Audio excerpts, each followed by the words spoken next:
오늘 우리가 읽었던 말씀은 우리가 너무나도 잘 아는 말씀이에요. 그렇죠? 사사기의 모든 사사기가 21장으로 이제 구성이 되었는데 그 사사기를 한마디로 정의하면 다 따르겠습니다. 그때에 이스라엘에 왕이 없었으므로 각각 자기의 소견대로 행하였더라.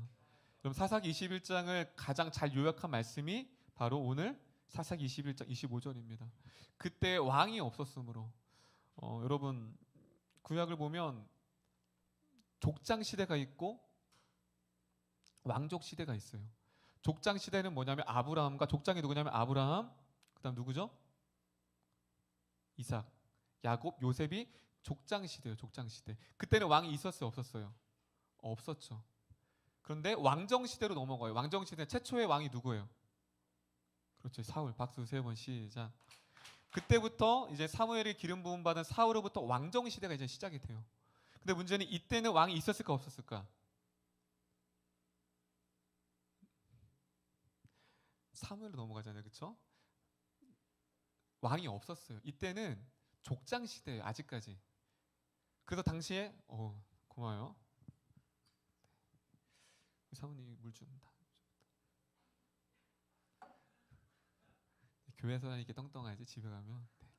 교회에서는 물 좀 따뜻하게. 네. 어디까지 했죠? 이때는 왕이 없었어요. 당연히 왕이 없는 거예요. 근데 왕이 없는 족장 시대에 왜 이스라엘 왕이 없었으므로 그럴까요? 무엇이냐면 그들의 진짜 왕이 누구예요? 하나님입니다. 할렐루야. 족장이 시대이지만 진짜 왕은 누구예요? 하나님인 거예요. 여기서 이스라엘 왕이 없었으면 당연히 족장 시대니까 왕이 없었지로 생각하면 안 돼요. 여기서 왕이 없었으면 뭐냐면 그들이 참 왕이신 하나님을 뭐 했다라는 거예요? 버렸다라는 거예요. 한마디로 사상에는 하나님을 버린 세대예요. 버린 시대. 근데 점점점 우리의 지금 살아가는 이 대한민국이 사사기를 너무 빼닮았어요. 닮지 않아야 되는데 너무나도 많은 것들이 사사시대처럼 똑같이 그렇게 닮아가고 있어요. 그렇다면 지금 시대와 우리 시대 때로는 우리의 삶 가운데도 이 사사시대의 모습들이 있을까 없을까요? 있다라는 거예요. 자, 몇 절이 뭐냐면 6절 볼게요. 6절. 사사기 3장으로 넘어갈게요. 사사기 3장. 자, 잘 들으세요, 여러분. 지금 우리가 살아가는 시대와 그들의 시대가 무엇이 닮아 있는가? 마치 데칼코마니처럼. 자, 사사기 3장 6절. 자, 여러분들 크게 한번 읽어보겠습니다. 사사기 3장 6절입니다. 시작.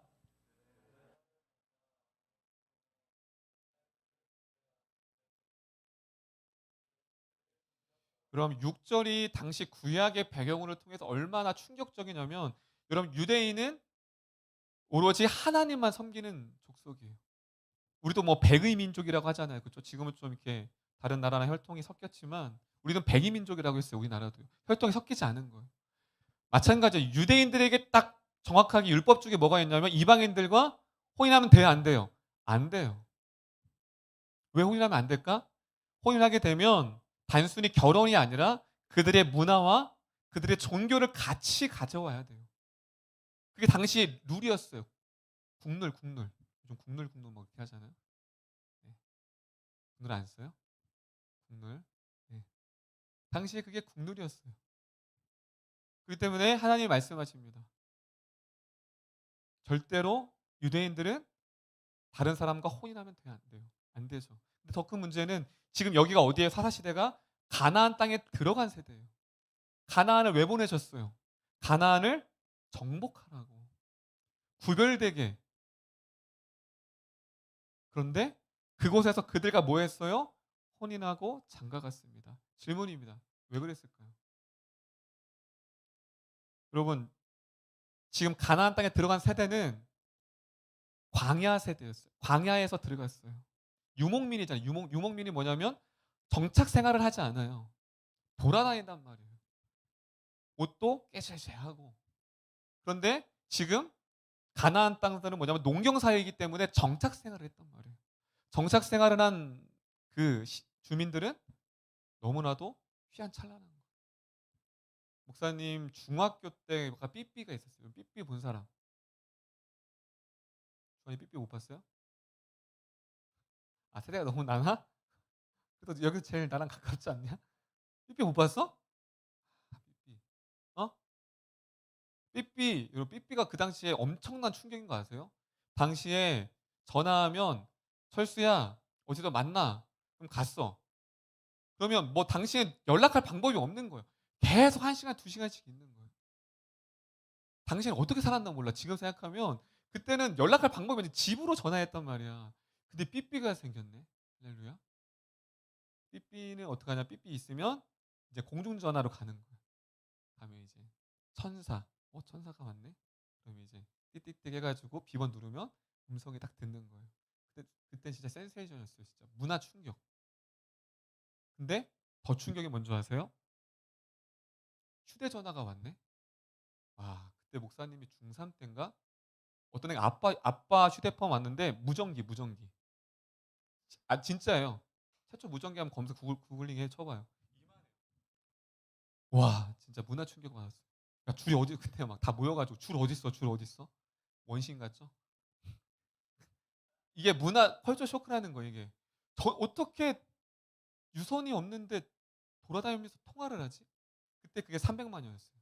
그 당시 가격 자동차 한 대 값. 엄청난 거죠.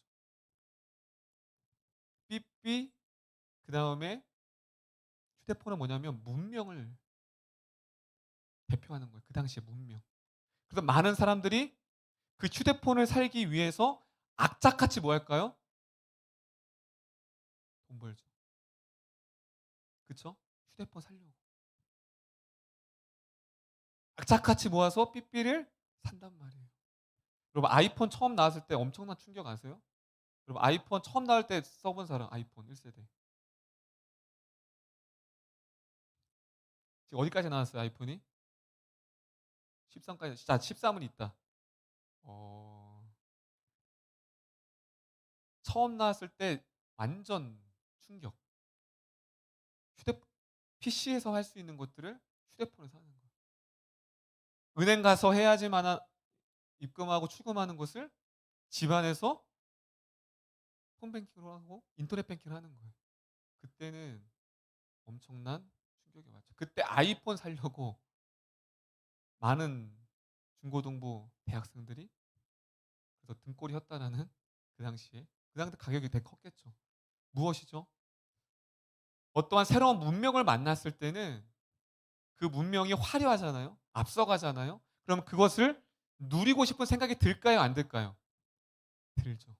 누리고 싶은 거예요. 그래서 왜 지금 세대들이 청년들에게 물었어요. 가장 갖고 싶은 게 무엇이냐? 꿈이 무엇이냐?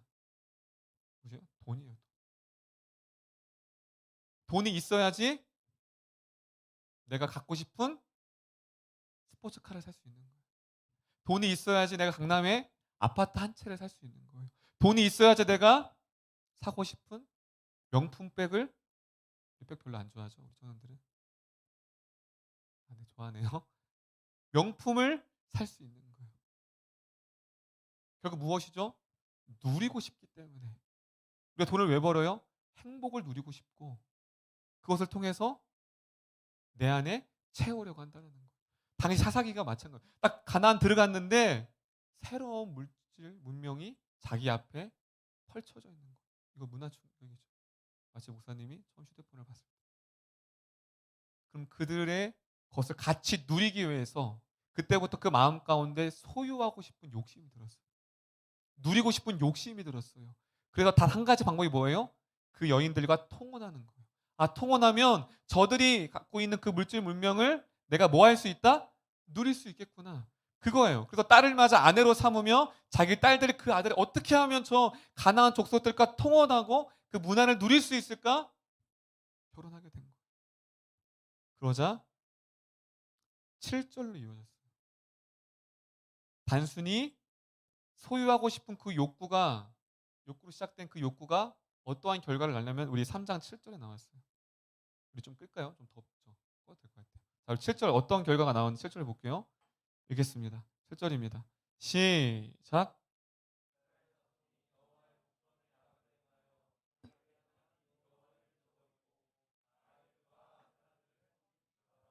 자, 그들이 단순히 소유하고 싶었고 누리고 싶었던 그 문화 가운데에 그들 가운데 점점점 빠지더니 이제 어떻게 됐어요? 바알과 아세라를 섬겼어요. 누가? 유대인들이. 뒤쪽 말씀에 보면 여호와를 버렸더라. 그러면 이 사사기서가 우리에게 어떠한 경고를 주는 거예요? 그럼 그만큼 문화의 힘이 무서운 거예요. 문화가 내 존재를 바꿔버려요. 바꿔라. 문화가 존재를 그래서 물질 문명이 발달한 나라일수록 선진 문명이 발달할수록 신앙률이 떨어질 수밖에 없는 거예요. 우리나라도 마찬가지죠. 120년 전에 처음 왔을 때 우리가 되게 뒤처졌잖아요. 그렇죠? 네, 그때 뭐가 있었어요? 상투머리하고. 그런데 그때는 하나님을 온전히 섬겼지만 점점점 문명이 들어오고 문화가 들어오고 화려함이 들어오고 오락이 들어오고 누릴 수 있는 것들이 많아지다 보니 점점점 문화에 속해서 문화를 컨트롤하고 문화를 정복해야 될 크리스찬들이 문화에 속해서 내 존재가 잃어버리는 거예요. 바로 그 사사기가 우리의 그 경고를 우리에게 말씀해 주고 있습니다. 그래서 지금 청년들을 보세요. 믿는 청년, 뭐 안 믿는 청년들은 당연하고 믿는 청년들 또한 세상과 크게 다르지 않는 가치관을 살아갈 때가 우리 가운데 너무나도 많다는 거예요. 따라했으면 좋겠습니다. 나는 무엇을 소유하고 싶은가요? 여러분 스스로에게 이 시간 물어봤으면 좋겠어요. 나는 지금 무엇을 소유하고 싶은가? 직장? 이성? 좀 더 나은 집? 이렇게 하고 뭐 그럴 수 있어요. 좀 더 좋은 차? 좀 더 호화로운 생활? 좀 더 여유로운 생활? 여러분 스스로에게 물어봐서 난 지금 무엇을 소유하고 그것을 원하고 있는가?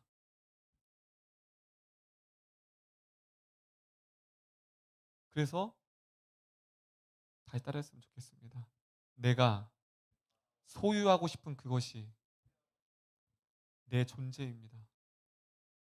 여러분, 내가 지금 소유하고 싶은 것, 갖고 싶은 것이 뭐예요? 지금의 내 존재라는 거예요. 사사기는 그걸 말하는 거예요. 그들이 존재감을 잃어버렸어요. 자신이 어떠한 존재인지 존재는 또 다른 말로 뭐예요? 정체성인 거예요. 자, 두 명이 지금 딴짓하고 있는데 속으로 박수 세 번 시작. 잘 집중하세요. 네, 설교 때는 사단이 틈탄단 말이에요. 여러분, 내 신앙을 점검하려면 말씀이 들리나 안 들리나를 잘 점검하셔야 돼요. 그래서 이때는 목사님 여러 번 말하지만 영적인 전투가 있는 거예요. 예배 때는 여러분 보이지 않죠? 사단이 지금 가장 예민해 있어요. 막 날 서 있어요. 뭐 이놈이 말씀이 들리면 안 되는데, 변하면 안 되는데, 지원이 이놈이 요즘 기도하려고 하는데. 지금 사단이 여러분 뒤에서 어떻게 하면 여러분들을 넘어뜨릴까? 그런 말씀 잘 들으셔야 돼요. 할렐루야. 안 들리다면 적신호인 거예요. 여러분 건강이 적신호가 올 때잖아요. 몸이 이상하잖아요. 그렇죠? 마찬가지예요. 여러분 이 시간 말씀을 잘 무겁지만 여러분 시대에 잘 들어야 돼요. 다시 질문할게요. 여러분은 무엇을 소유하고 싶으십니까? 그 소유가 여러분인 거예요. 사사시대는 하나님을 소유할 그들이 하나님을 소유하기 위해선 포기가 필요해요. 그럼 우리가 이 세상의 진리도 마찬가지예요. 이 세상의 원리도 내가 무엇인가를 얻으려면 포기해야죠. 날씬한 몸매를 원해요. 근데 뭘 포기해야 돼요? 야식을 포기해야 돼요. 저는 날씬한 몸매를 포기했고 야식을 선택했어요. 뭐 이건 성경적 탐욕까지는 아니에요. 목사님 탐심이 있는데요. 그것까지는 아니고 야식을 우리 아내랑 같이 포기했어요. 나만 포기한 게 아니라 여러분 이 세상의 원리도 무엇을 얻으려면 포기해야 돼요. 배보지 마요. 가려야지. 이 세상 원리도 마찬가지죠. 내가 좋은 성적을 얻으려고 하면 어떻게 하죠? 시간을 포기해야지. 내가 놀고 싶은 걸 포기해야지. 이게 세상의 원리예요. 세상의 원리도 그러한 것만 내가 하나님을 소유하려고 해요. 하나님을 더 풍족하게 내가 얻으려고 해요. 그러면 반드시 뭐가 있어야 돼요? 포기가 있어야 돼요. 근데 이들은 반대였어요. 사사시대는.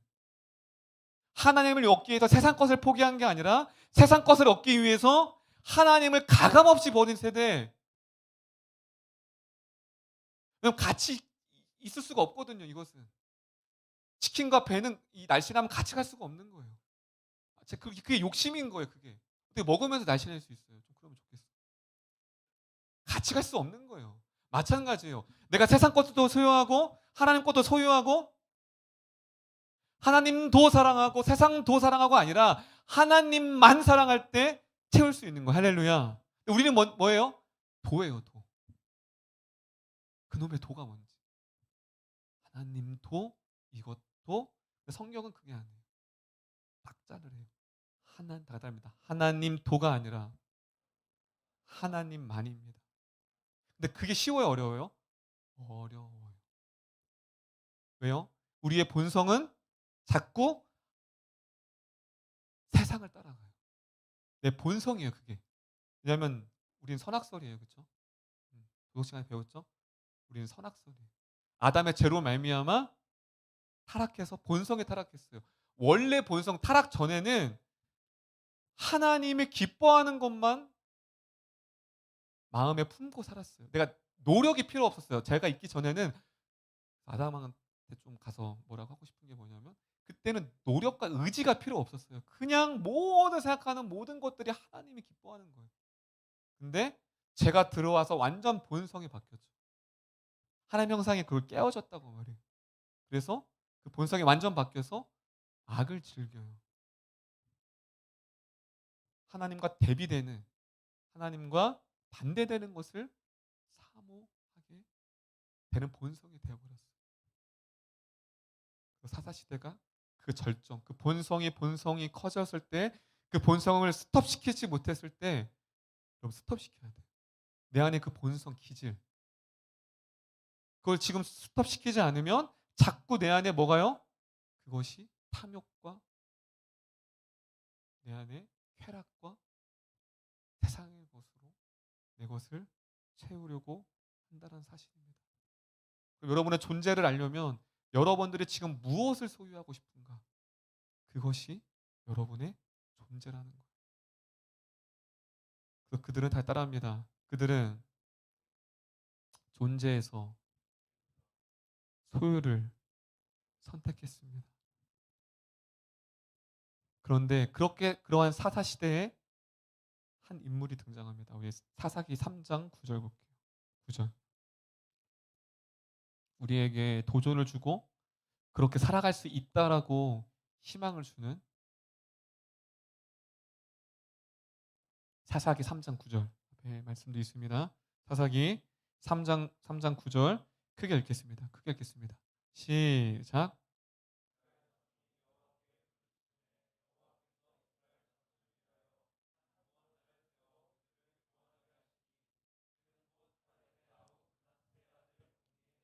자, 지금 온니엘이 나오는데 여러분 사사 시대는 그 말대로 사사들의 이야기예요. 근데 첫 사사가 누구예요? 온니엘이라는 사람이에요. 온니엘. 근데 왜 전면으로 등장시키냐면 온니엘이 이미 1장에 소개됐어요. 1장. 제가 1장 볼게요. 그 당시 시대의 주류를 따라가지 않고 전면에 맞섰던 사람이 온니엘이에요. 자, 1장 13절에 이미 온니엘이 1장 13절에 3장에 나오기 전에 이미 언급됐어요. 1장에. 자, 우리 1장 13절 여러분들 크게 한번 읽어볼게요. 읽겠습니다. 시작.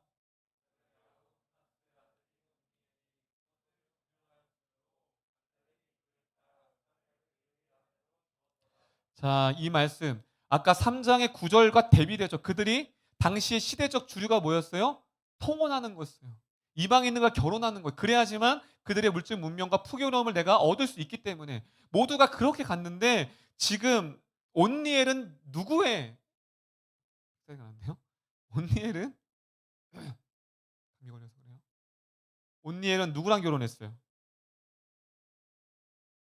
누구? 갈렙의 아우 그나스의 아들 한마디로 갈렙의 사이가 됐다는 거예요. 목사님 갈렙의 사이가 된 게 뭐가 그렇게 대수예요? 대수죠. 여러분 갈렙 알죠? 하나님 온전히 섬겼던 여호수아와 갈렙. 당시에 전쟁에 나가야 되는데 아무도 그 전쟁에 참여하고 싶지 않은 거예요. 많은 이스라엘 백성들이. 그때 갈렙이 선언을 합니다. 전쟁터에 나가고 전쟁터에서 승리하는 사람은 내 사랑하는 딸을 뭐로 주겠다? 주겠다. 근데 아무도 안 나. 좀 슬플 것 같아요. 딸의 아버지로서 막 했는데 줄 서야 되는데 막 아무도 없어. 그랬단 말이에요. 근데 왜요? 굳이 갈렙의 신앙의 전통? 그들에겐 신앙의 전통은 메리트가 없었어요. 매력이 없었어요. 근데 그때 온니엘이 나섭니다. 저요. 제가 전쟁에 나가겠습니다. 무엇이죠? 자신의 편안함과 안락함과 누릴 수 있는 그 기회의 선택을 다 내려놓고 당시에는 하나님을 포기하고 세상 것을 얻었던 그 시대 주류 가운데 자신의 모든 것들을 다 포기하고 아마 집안에서 말렸을 거야. 야, 온니엘아. 이게 나오지 않지만 야, 너 미쳤냐 지금? 야, 너 지금 누구의 지금 사이로 들어간다는 거야 지금? 내가 너를 어떻게 키웠는데 이상해요? 말렸겠죠. 근데 온니엘은 소유를 선택하기보다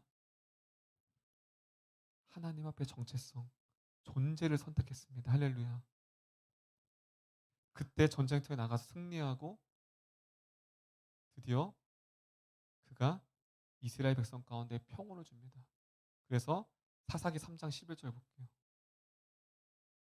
사사기 3장 11절. 사사기 3장 11절.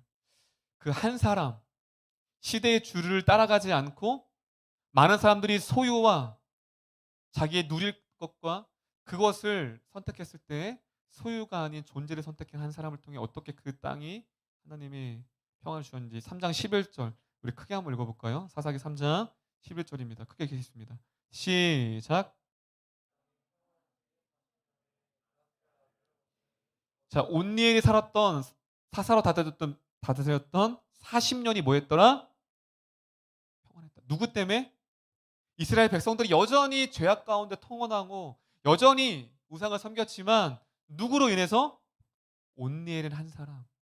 시대의 주류를 따라가지 않고 자기의 가치를 소유와 택함과 누림과 편리함에 두지 않고 하나님 앞에 자신의 존재를 들었던 그 한 사람을 통해 그 땅이 온전히 평탄해지고 평안을 누렸다라는 사실입니다.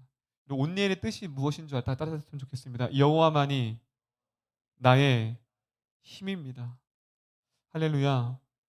온니엘의 이름의 뜻에서 그 당시에 유대인들이 이스라엘 백성들이 어떻게 어떠한 정체성으로 살아갈지를 보여주고 있어요. 그 온니엘 이름의 뜻에 있어요. 여호와만이 우리의 힘이다. 세상의 힘, 세상의 권력, 물질, 풍요, 안정감 그것이 우리의 힘이 아니라 온니엘의 이름의 자체에서 여호와만이 우리의 힘이다. 다 따라합니다. 여호와만이 우리의 힘과 능력입니다. 마찬가지죠. 그렇다면 이 시대로 왔을 때 여러분의 삶의 기준이 무엇입니까? 무엇에 안타까워합니까? 그다음에 청년생활 오래 하면서 비교해요. 친구들과. 더 많은 연봉, 더 많은 소유, 평수가 얼마나 되나? 저 남편은, 남자친구의 가정은,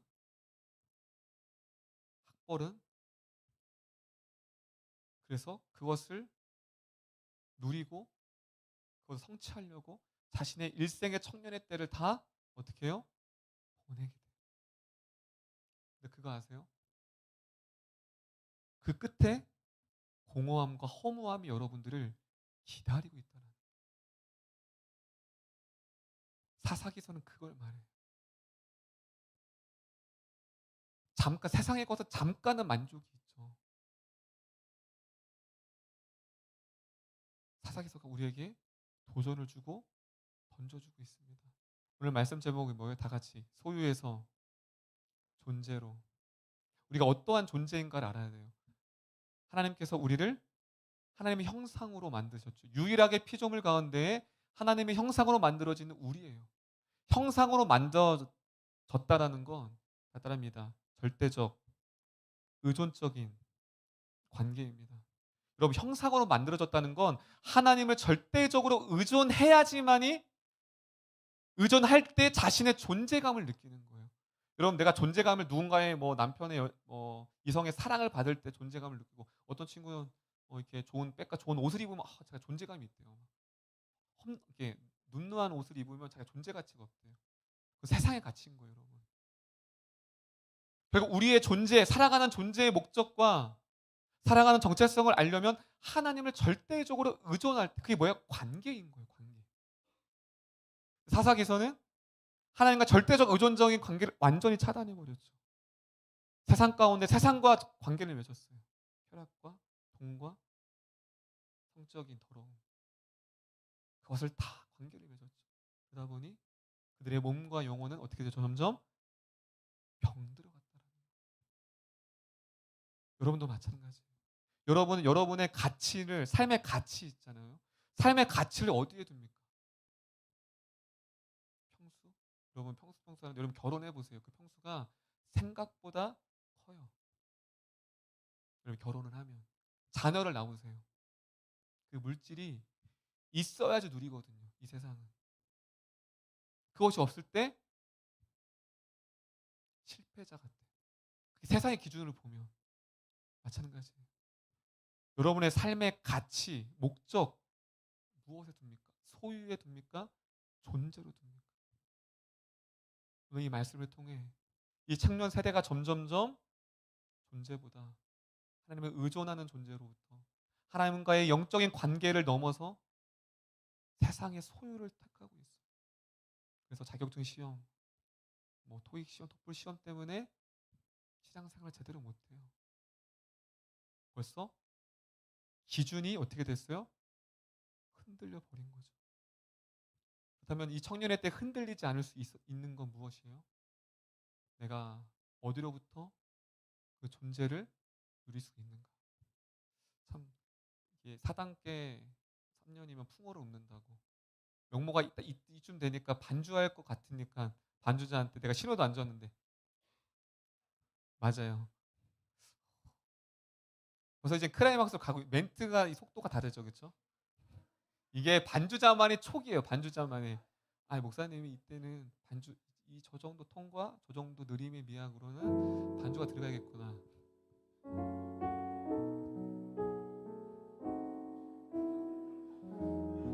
아, 명모 때 흐름이 깨졌네. 고마워서 그래요.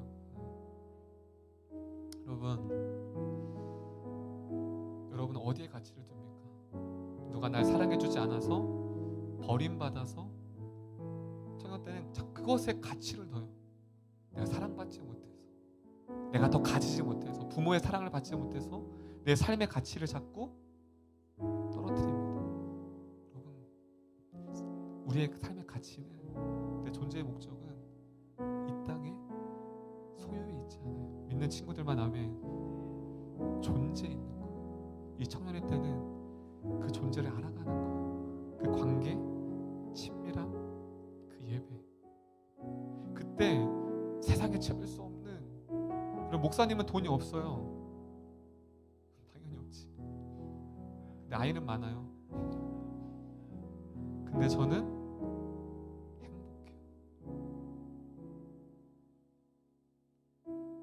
세상에 누리는 거 못 누려요. 저는 요즘 저 두 평 되는 곳에서 하루 종일 있어요.